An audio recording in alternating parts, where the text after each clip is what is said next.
कहानी की शुरुआत में हमें सुगाली नाम के कबीले के बारे में बताया जाता है। उस कबीले के सारे लोग काला जादू करते थे और कहा तो ये भी जाता है कि सुगाली में कुछ ऐसे जादूगर भी थे जिसे मारना लगभग नामुमकिन था। एक ऐसा गांव था जहां पर ये सुगाली नाम के कबीले रहा करते थे, लेकिन उस गांव के गैंग वाले इन कबीले वालों को मारना चाहते थे और एक दिन ये गैंग वाले इन सारे कबीलों को मार देते हैं। लेकिन इन कबीलों का लीडर जराटो उन गैंग वालों को समझाता है और उससे कहता है कि मैं मर नहीं सकता, मुझे कोई मार नहीं सकता। उस गैंग के लीडर के आदमी डांग, प्रजत्तो और यांगतो जारतो और उसके पूरे कबीले को मार देते हैं। लेकिन मरने से पहले जारतो पूरे गांव वाले को श्राप देके जाता है कि जब तक मेरा खून इस गांव के धरती पे पड़ेगा तब तक मैं जिंदा हूँगा और यहाँ के एक एक लोगों को तरपा तरपा के मारूंगा। लेकिन गैंग वाले जारतो को कहते हैं कि हमारे पास तुम्हें रोकने का रास्ता है और फिर वो जारतो का सर काट के उसके शरीर से अलग कर देते हैं। कहानी आगे बढ़ती है 10 साल आगे और मूवी हमें इस कहानी की लीड कैरेक्टर जिया के पास लेके जाती है। जिया जो कि बचपन से अपने गांव से दूर थी और वो 10 साल के बाद अपने बॉयफ्रेंड टीका के साथ अपने गांव लौट रही है क्योंकि आज उसकी माँ इस दुनिया को छोड़ के जा चुकी है। जिया अपने बॉयफ्रेंड टीका से कहती है कि मेरे नाना और मेरी माँ ने बचपन में मुझे यहाँ से भेज दिया था और उसके बाद से अब तक मेरे नाना ने मुझे यहाँ आने नहीं दिया। यहाँ तक कि जब मेरी माँ इस दुनिया से जा भी रही है तब भी मेरे नाना ने मुझसे ये कहा था कि मैं यहाँ पर ना आऊं। जिया टीका से कहती है कि ये सब शायद इसलिए हो रहा है क्योंकि बचपन में 10 साल पहले मेरे पापा मुझे और मेरी माँ को छोड़ के चले गए थे। शायद इसलिए मेरे नाना मुझसे नफरत करते हैं। लेकिन चाहे वो मुझसे नफरत कितनी ही क्यों ना करे, आज मेरी माँ को दफनाया जा रहा है और आज तो मैं इस गाँव में रहूंगी। टीका भी जिया के साथ है। वो दोनों उसकी माँ के कब्र के पास पहुँचते हैं और हमें पता चलता है कि जिया का नाना और कोई नहीं बल्कि टैंग ही है। टैंग याद है ना आपको, वही इंसान जिसने अपनी गैंग के साथ मिलके जारतो को मारा था। हमें दिखाया जाता है कि जिया को देख के टैंग बहुत डर चुका है और ना सिर्फ टैंग बल्कि उस गांव का मुखिया भी बहुत डर रहा है। जिया के कदम जैसे ही उस गांव के धरती पे पड़ते हैं हमें दिखाया जाता है कि उस गांव का मौसम बदल गया है। सब कोई बहुत डर रहे हैं। जिया अपनी माँ के कब्र के पास आके रो रही है, लेकिन उसके बाद टैंग जिया को लेके वहां से चला जाता है। टैंग जिया के ऊपर चिल्लाता है कि तुम्हें यहाँ नहीं आना चाहिए था, तुम यहाँ पर क्यों आई। जिया कहती है कि मुझे माँ के जाने का अफसोस है, मैं अपनी माँ के लिए यहाँ पर आई हूँ। टैंग उसे समझाता है कि तुम्हारी माँ को दफनाया जा चुका है, अब तुम यहाँ से चली जाओ। टैंग जिया से कहता है कि अपना सामान पैक करो, मैं आज रात ही तुम्हें इस गाँव से बाहर निकाल दूंगा। टैंग गाड़ी का इंतजाम करने के लिए वहां से जा रहा है और जिया और टीका को ये समझ में नहीं आ रहा कि आखिर टैंग जिया को उसी के घर में रुकने क्यों नहीं दे रहा। लेकिन जिया ने ये फैसला कर लिया था कि वो अब इस गाँव से नहीं जाएगी। वो अपने पापा का राज पता करके रहेगी कि आखिरकार उसके पापा गए कहाँ थे। जिया के दिमाग में एक प्लान चल रहा है और इन सब से दूर गांव का मुखिया पूरे गांव वाले को ये बता रहा है कि जिया वापस आ चुकी है। जिया के वापस आने के बाद अब क्रोमोलियो भी वापस आएंगे और क्रोमोलियो नाम के उस शैतान से अगर तुम लोगों को बचना है तो रात में अपने अपने घर में बंद हो जाना। कोई भी अपने घर से बाहर निकलने की कोशिश नहीं करेगा और अगर गलती से कोई बाहर निकल भी गया और उसके सामने वो शैतान आ भी गए तो गलती से भी उनकी तरफ मत देखना, क्योंकि अगर तुमने उन शैतानों को देख लिया तो अंजाम बस एक होगा, एक दर्दनाक मौत। पूरे गांव वाले डर चुके हैं। रात होती है, पूरे गांव वाले अपने अपने घरों में बंद है और गांव की रखवाली 2 चौकीदार बर्ड और जॉन कर रहे हैं। इन सब से दूर टैंग जिया को कहता है कि अब चलो यहाँ से, लेकिन वो लोग जैसे ही घर से बाहर निकलते हैं टैंग ये दिखता है कि उसके गाड़ी का टायर पंचर है। टैंग को कुछ समझ में नहीं आता कि ये सब कैसे हुआ, लेकिन जिया को सब कुछ पता है क्योंकि जिया ने ही टैंग के टायर को पंचर किया था। लेकिन बेचारी जिया को नहीं पता कि उसने कितनी बड़ी गलती कर दी है। टैंग बहुत डर रहा है। टैंग टीका को कहता है कि तुम मेरे साथ चलो, हम दोनों यहाँ पर मदद लेके आएंगे। और उसके बाद टैंग जिया से कहता है कि तुम घर के अंदर जाओ और बाहर मत निकलना। जिया घर के अंदर चली जाती है और टैंग टीका को लेके गांव में लोगों से मदद मांगने के लिए जा रहा है। टैंग टीका से कहता है कि तुम दूसरी तरफ जाओ। टीका दूसरी तरफ चला जाता है और वहाँ दूसरी तरफ घर में जिया अपनी दोस्त मेली को कॉल करती है। मेली भी इसी गांव में रहती थी और जिया मेली से अपने पापा के बारे में बात करने की कोशिश कर रही है, लेकिन उन सबको पता नहीं था कि अब मौत का खेल शुरू हो चुका है। हमें दिखाया जाता है कि टीका मदद के लिए गांव में घूम रहा है, लेकिन उसे दूर दूर तक कोई मदद नहीं दिख रही। तभी उसे सामने से कोई आता हुआ दिखता है। एक नहीं, 2 नहीं, बल्कि 4 आदमी नहीं, 4 शैतान जो कि एक कब्र को लेके आ रहे हैं। टीका उसे देख के डर जाता है। ना सिर्फ टीका बल्कि उन चौकीदारों में से एक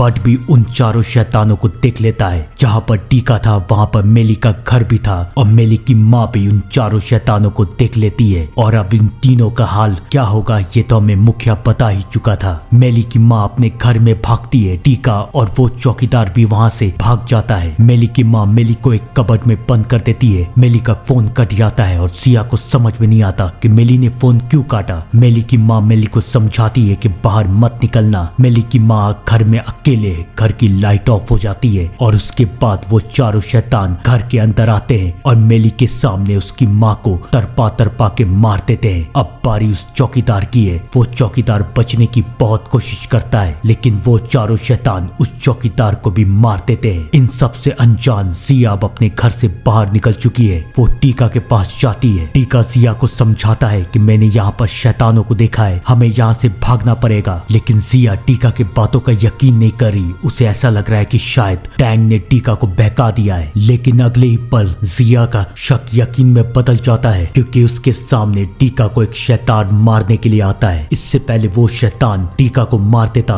वहां पर टैंग आ जाता है और टैंग टीका और जिया को बचा लेता है। अब जिया ने भी उन शैतानों को देख लिया है। टैंग जिया और टीका को कहता है कि जाओ गांव में किसी घर में जाके छुप जाओ और मैं उन शैतानों को रोकता हूँ। जिया को समझ में नहीं आ रहा था कि वो कहाँ जाए। तभी उसे अपनी दोस्त मेली की याद आती है। वो टीका को लेके मेली के पास जाती है लेकिन वो ये देखती है कि मेली की माँ वहाँ पर मरी हुई है। वो लोग मेली को कबर्ड से बाहर निकालते हैं और अब वो तीनों जंगल की तरफ भाग रहे हैं। इन सबसे दूर टैंग अपने दूसरे साथी प्रोजेक्टो के पास जाता है और प्रोजेक्टो से ये कहता है कि हमें इस श्राप को खत्म करना पड़ेगा और इस श्राप को खत्म करने का एक ही रास्ता है कि हमें चार्तो को फिर से जिंदा करना पड़ेगा और एक बार वो जिंदा हो गया तो फिर उसे उसकी अपनी बेटी जिया ही मार सकती है। यानी कि जो इंसान काला जादू करता था और जो मूवी की स्टार्टिंग में मरा है वो और कोई नहीं बल्कि जिया का बाप था, जिसे 10 साल पहले जिया के नाना ने अपने बॉस के ऑर्डर्स पे मार दिया था और ये सच जिया से छुपाया गया था। याद है ना चार्तो ने मरते वक्त क्या श्राप दिया था कि अगर मेरा खून इस धरती पे पड़ेगा तो मैं फिर से जिंदा हो जाऊंगा। जिया चार्तो का ही खून थी इसलिए उसे इस गांव से बाहर भेज दिया गया था। लेकिन जब वो इस गांव में लौट के आई तो जैसे इसके कदम इस गांव के धरती पे पड़े चार्तो और उसके शैतान फिर से जिंदा हो गए और अब चार्तो सबको मारना चाहता है जिसने जिसने उसे मारा था। टैंग अपने साथी प्रोजेक्टो को समझाता है कि मैं जा रहा हूँ चार्तो को मारने के लिए। टैंग वहाँ से चला जाता है लेकिन उसके वहाँ से जाने के बाद चार्तो की आत्मा वहाँ पर आती है और वो प्रोजेक्टो और उसकी बीवी दोनों को तरपा तरपा के मार देती है। इन सबसे दूर जंगल में जिया, टीका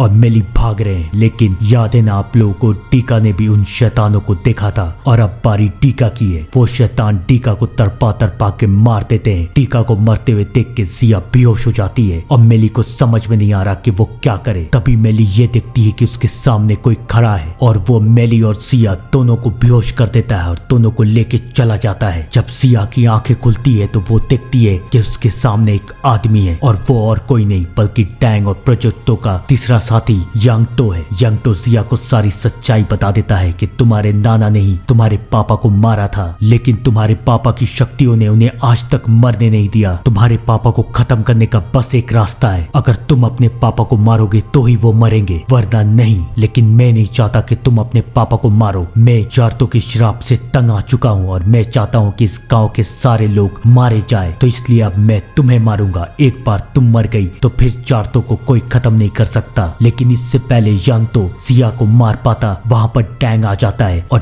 टैंग यांगटो को रोक देता है। लेकिन इससे पहले टैंग यांगटो को मारता जिया टैंग को रोक देती है और कहती है इसे माफ कर दीजिए। जिया की बातें सुन के टैंग जिया को लेके वहां से चला जाता है और वो यांगटो को जिंदा छोड़ देता है। वो लोग एक बात पे ध्यान नहीं देते कि मिली भी होश में आ चुकी है और मिली ने सारी सच्चाई सुन ली है। कहानी आगे बढ़ती है। टैंग जिया को लेके अपने घर जाता है और ये कहता है कि मैंने चार्तो की बॉडी अपने घर के पीछे दफनाई थी, अब मैं चार्तो का सर उसकी बॉडी में फिर से लगाऊंगा, वो फिर से जिंदा होगा और उसके बाद तुम उसे मार देना। लेकिन अब जिया अपने पापा को मारना नहीं चाहती। टैंग और जिया के बीच में बहुत बहस होती है। जिया कहती है कि आपने मुझे एक ताबीज पहनाया था जिसकी वजह से मैं इन शैतानों से बची हुई हूँ, लेकिन अब मैं ये ताबीज नहीं पहनूंगी। जिया अपने ताबीज को उतार के फेंक देती है और ये उसकी बहुत बड़ी गलती थी क्योंकि अब वो शैतान जिया को मारने वाले हैं। टैंग को समझ में आ चुका है कि अगर वो चार्तो को नहीं मारेगा तो चार्तो सबको मार देगा। वो चार्तो के सर को उसकी बॉडी बॉडी के पास लेके जा रहा है ताकि चार्तो जिंदा हो पाए। और वहाँ जंगल में चार्तो जिया को मारने वाला है, लेकिन जिया अपनी पापा की आत्मा को बताती है कि मैं आपकी बेटी हूँ। और उसी वक्त टैंग चार्तो के सर को उसके शरीर से जोड़ देता है और चार्तो की आत्मा उसके शरीर में एक बार फिर से आ जाती है। इससे पहले टैंग कुछ कर पाता, वहाँ पर यांतो आ जाता है और यांतो टैंग को बेहोश कर देता है। और अब वो चार्तो का गुलाम बनना चाहता है, लेकिन चार्तो को अब किसी गुलाम की जरूरत नहीं। वो पहले यांतो को मारता है और अब वो टैंग को मारने वाला है। उसके बाद वो गांव के एक एक लोगों को मार देगा